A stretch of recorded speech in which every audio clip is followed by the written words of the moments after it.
Look, Putin and Russia are winning the negotiations right now. I hate to say it, I don't want that to be the case. I would rather come on here and say, look, we strong-armed Russia into this deal that is bad for them, but good for the United States and good for our allies like Ukraine abroad. That's not how this is playing out. Every so often we get these little teasers that make it seem like maybe things are going to change, including yesterday's meeting between Witkoff and Putin, and then Trump layering tariffs on Indian oil exports. But when you really step back and look at what has changed versus what hasn't, I think we have to say that Putin is getting the upper hand right now. So diving into a bit of the news over the last 24 hours, it looks like everything was just delayed. Again, this time around, Putin said, well, actually, I'd be interested in meeting with President Trump, not necessarily Zelensky, but President Trump. And that was enough to shift most of the conversation away from any sort of punitive measures like sanctions or additional tariffs, any sort of additional new weaponry going to Ukraine. And instead, right now, all of the attention is on where are those talks going to take place? When exactly are these two leaders going to meet, which is really just another delay. And we've seen this before. I'm going to play a couple videos for you here. We're not going to go too far down this rabbit hole because it's never ending. But back on May 28th, we had President Trump asked, are you just being tapped along by President Putin? And he said, nah, we'll know in a few weeks. Here we go. Do you believe the Russians are being disrespectful when they say that your criticisms of Putin are simply an emotional response? And do you still believe that Putin actually wants to end the war? I can't tell you that, but I'll let you know in about 2 weeks. Within 2 weeks, we're going to find out very soon.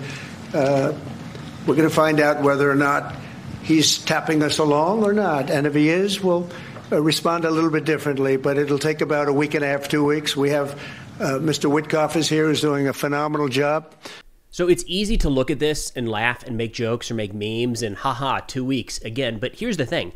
There are lives lost in that period of time. Something I always think about when looking at historical conflicts like World War I especially, when essentially all of the terms were done to end the war and there were still people dying up until the last moment. Like they reached an agreement and said, on the 11th hour of the 11th month of the 11th day, the guns will come to a halt and the war will be over. Well, there were people that died between the time that was decided and the time it went into effect. For what? For nothing. So these 2-week delays, every one of them, as easy as it is, as tempting as it is to say, and make a joke about this, those are real people that are dying every time we kick this can down the road. And I would argue that this is probably part of Putin's calculations, that he wants to just delay this thing longer and longer and longer. Now, May 28th, President Trump was already saying, hey, it looks like we just need another couple weeks and we'll get this thing sorted out, or at least figure out if Putin is stringing us along. He kind of made a determination about a week and a half ago on July 28th saying, I think I know the answer already. And this seemed like a step in the right direction. Let's give that a quick listen. I'm disappointed in President Putin. Very disappointed in him. So we're going to have to look, and I'm going to reduce that 50 days that I gave him to a lesser number because I think I already know the answer what's going to happen. Okay? Thank you very much. And I think a lot of us looked at that and said, yes, great. Okay, moving in the right direction. He's seen what a lot of us are seeing and what a lot of international affairs and Russia experts have been saying for a long time, that Putin is just going to drag this out as long as possible because he is more interested in Ukraine and Russia is more interested in Ukraine than the United States is, and it's not close. So the longer that he can drag this on and kind of drag it out to where the United States loses interest, that's a net win for Russia. Hands down, right? And we're seeing that. But we thought back on July 28th, here we go. The new deadline was put down for August 8th. That's tomorrow, where all of a sudden additional maybe sanctions, maybe tariffs, maybe new arms would be shipped in to Ukraine. And then yesterday, U.S. Special Envoy Steve Witkoff met with President Putin in Moscow. And following that meeting, we got a little bit of a debrief, but one of the major components was, let's have a meeting, Putin and Trump. That'd be the next big step here. So one of the White House reporters yesterday during a press conference asked the question that is on all of our minds. How are you so sure that Putin isn't just tapping you along again? Here we go.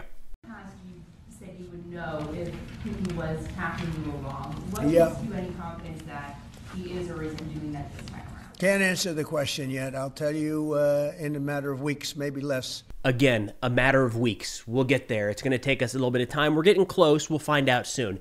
It is, again, it's so easy to laugh at this and make jokes, but there are lives on the line. Every one of these 2 weeks means what? dozens, hundreds of lives that are lost, another few thousand missiles and drones fired into Ukrainian cities. These timelines matter. It's really, really important, genuinely a matter of life and death. Now, a question here, a valid question, I think, could be, what changed? Why, after President Trump laid out this deadline of August 8th, saying, I know that Putin is just dragging us along, we try to make some progress, and I think we make some progress, and then he just fires some missiles into another Ukrainian city. He said, I'm getting frustrated with Putin. So what changed all of a sudden? Well, to that end, Tammy Bruce, the State Department spokesperson, said, well, President Trump is taking decisive action now, and it kind of spurred Russia to the table. Here we go. That a one-on-one meeting with an American president is a big deal. And Trump has said in the past few weeks he thinks that Putin was playing him. How can you be sure he's not playing you now? Well, I don't think anyone really plays President Trump, but there's attempts sometimes to just tap players along. And we see that it's perhaps about gaining time and pushing things along for Putin. It's about the economy as well. And now that President Trump has made it clear that he's willing and capable of moving forward on some economic actions, secondary sanctions or other direct sanctions as well, I think that perhaps put in an element for Putin that made the difference for him. But now, I'd like if that was the case, but I'm not entirely sure that my takeaway from yesterday's events are that Putin saw the United States taking deliberate action and was like, enough, we got it. President Trump is serious.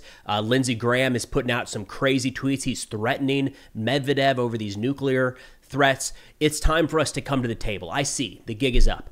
Because yesterday, and we have to look at the exact timing here, but it was like back to back. Witkoff met with Putin, wrapped up the meeting, and in that meeting supposedly talked about Putin and Trump meeting face-to-face. And then a few hours later, if my timing is correct here, a few hours later, the tariffs were implemented on Indian oil exports.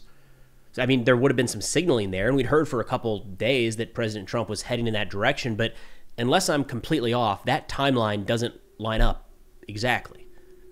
The decision to meet between President Trump and Putin was made before the tariffs were actually implemented, laid out via an executive order issued from the White House yesterday. But even then, we talked about this in yesterday's video, I'm not entirely sure there's a lot of there when it comes to those tariffs. The Indian government has already said, hey, too bad. We are going to do what is in our country's best interest.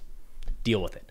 And it does look like a lot of the oil that we have private companies that are maybe dialing it back, but the government of India is saying, too bad, we're just going to keep doing what we're doing. So there's definitely been no definitive impact already on Russia. I find it a little bit out of character that Putin would take a significant action, like all of a sudden coming to the negotiating table in good faith, because of something that was implemented yesterday that might not actually have the teeth we think it does. In fact, unfortunately, I think the best view here is actually from a Russian Mill blogger, so war correspondent, Milinfo Live or military informant.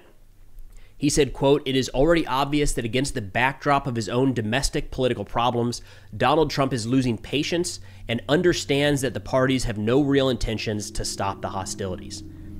I think that kind of cuts through all the noise, and that's probably the best summation I can come up with at this point. There's a lot of other things President Trump wants to talk about. He still, every time this comes up, makes sure to mention that this is Biden's war. He's, never would have started had he been in office, and all he wants to do is bring it to a close. And what we're seeing with this recent offer of the two leaders meeting is a shift away from any sort of terms to actually bring this war to a close. And we're talking about the talks. We're talking about where they're going to meet and who's going to meet and when it's going to happen, and that is the focus of conversation. That isn't the priority. In fact, Secretary Rubio made the comment just yesterday following the president's announcements talking about this meeting between Witkoff and Putin, saying one of the big breakthroughs that we have right now, and the reason that these meetings have been so successful is for the first time, we now know what Russia actually wants out of this war, which, yesterday? We found that out yesterday? Anyways, here you go. But I think for the first time, perhaps since this administration began, we have some concrete examples of the kinds of things that Russia would ask for in order to end the war. We haven't had much of that to this point. Obviously, the Ukrainians have a say in this. We got to bring the two sides and the two positions close enough so that, the ultimate closer, President Trump, can get involved and make it happen. All right, this one's a little bit confusing. Now, we have to have an understanding that there is a lot of information, a lot of conversation going on in the background that is not public information, right? So we're operating with not all the cards in the deck, which probably interpreted a couple different ways. Nonetheless, Russia has been very consistent. I don't agree with their war aims. I think they're wrong in a lot of ways, but they've been very consistent in what they are trying to accomplish in this specific conflict with Ukraine. We're going to move aside all of the future, the expansion of the Soviet Empire or the Russian Empire, and maybe moving into the Baltic nations or even kind of taking a more aggressive stance against NATO. But right now, we have heard time and time and time again a couple key components of the Russian war aims. It is the demilitarization of Ukraine, the denazification of Ukraine. They're still sticking with that one, surprising enough. That Ukraine will remain neutral, as in not joining NATO.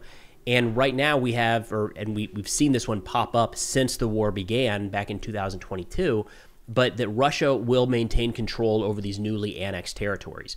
And that's going to come into play here in a moment when we talk about there's a leak actually talking about what the terms of this ceasefire might be, and that's a big component. But Russia has been very public, putting those positions forward since day one.